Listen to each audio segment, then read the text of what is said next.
commemoration of my good friend, Turk, and I said I would be more than happy to. I am going to read my presentation with apologies to Dr. Richard Harrison, who's the speech professor over here. And we'll thank you to this nice lady.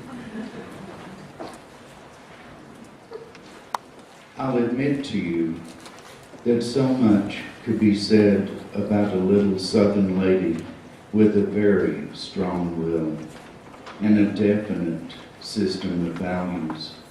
I've wondered over the past several days just what I could say about Anne on this important day commemorating her fine life, a nearly 40-year teaching career, and an indomitable love for and dedication to fine music, outstanding performance, and her students. Those were a good many words in one sentence, but all of them convey, at least partially, a pretty reasonable picture of Anne Turk.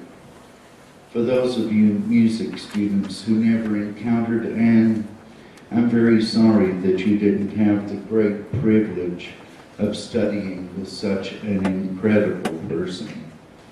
Both Mrs. Seiler and I may have high standards for our students, but I seriously doubt that any of us teachers here today could hold a candle to Anne as a college professor and private instructor of piano. I want you students out there to imagine a formal and sedate living room with masterful plate glass windows approximately 10 feet tall, lining the front wall of a stately home. Imagine walking in on the deeply carpeted room and facing a stage with the wood floor painted black, upon which sit not one, but two 6-foot, 10-inch, black, satin-finished grand pianos. They face one another, and lining the walls behind each one are enclosed storage areas whose doors are decorated with beautiful moldings. Imagine being there to audition with the teacher whose reputation had definitely preceded her. You have heard all about her ways, so you already quietly fear this day and your audition. Imagine a short, petite, rather quietly dressed woman with a southern but refined voice. She tells you that she will sit across the room from you by the formal entry hall and that you should get ready to play. You know that obviously the two pianos are both hers, and so you sit at the one nearer you.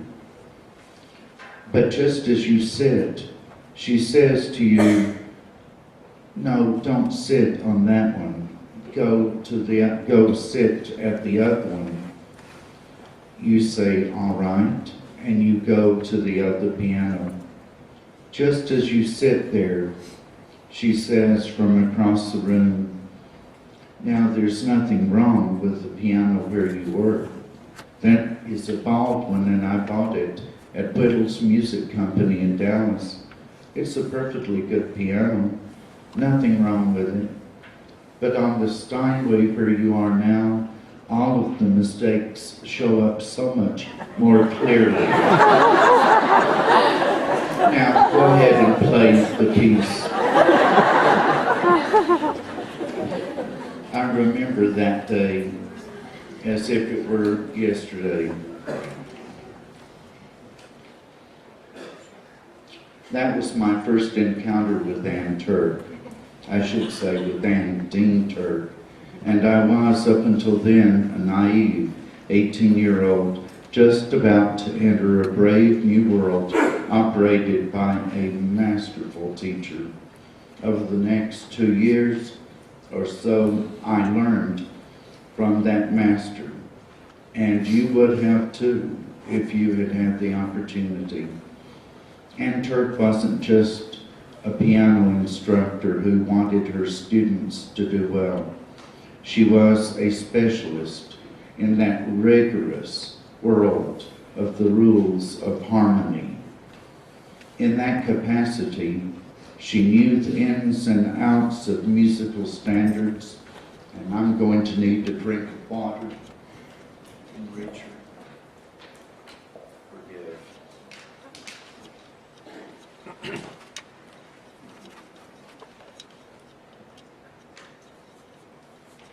Now, it helps. In that capacity, she knew the ins and outs of musical standards, and to this day, I remember about parallel octaves and the unbreakable rules that apply to musical composition and analysis. No one ever completed 2 years of theory with Ann Turk without being completely prepared for future musical study. Professors at UT Austin and North Texas knew their incoming students didn't have to be brought up to standards. There would be no need for any remedial or developmental courses. All that needed to be learned was that a student had come from study with Ann Turk. I don't want to end my comments about Ann without telling you about 2 other important facts.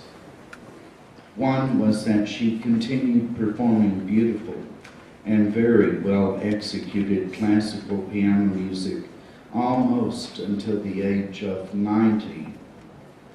The years of exacting instruction that she gained from Edwin Hughes at Columbia University and professors at Juilliard School of Music remained with her long after I transferred from this wonderful college in the mid-70s. One afternoon at age 85 or 86, I don't remember exactly which, Anne played for me an incredibly beautiful composition by Debussy. I sat in awe and great respect of her as the small hands rose upward to the same Steinway keyboard I had touched all those years ago. That same small head bobbled slightly, as it occasionally did, as she executed a finely turned musical phrase. Those same concentrating and sometimes penetrating eyes watched the sheet of music, and I knew yet again that I was hearing, and just as importantly, I was seeing a master, finely educated at the best colleges and universities, as she maneuvered through difficult and demanding phrases. The other very important fact that I would like you to know today about Anne was that she remained a constant, loyal friend to those she loved and cared about. If she knew that you had respect for her, she would allow you, as I was allowed for 4 honored decades, into the special world that was Ann Turk. I hope all of you today will keep in mind a very important point. The newest generation of young pianists whom you will hear this Sunday afternoon will be the latest recipients of the careful teachings of one small but very strong and fine teacher.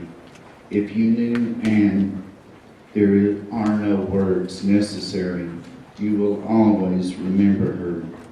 If you did not know her, you can be grateful for the performance that you will hear today, because all of the students will be the result of Sandy Seiler's fine instruction, and Sandy studied with Ann Turk.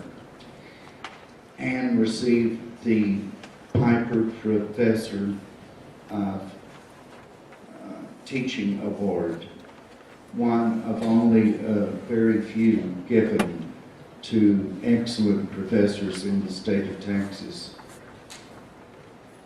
She may be gone physically, but her teachings will remain with this student of hers, not a former student, a current student of hers for the rest of my life. This place is a wonderful tribute to a very fine professor. Thank you.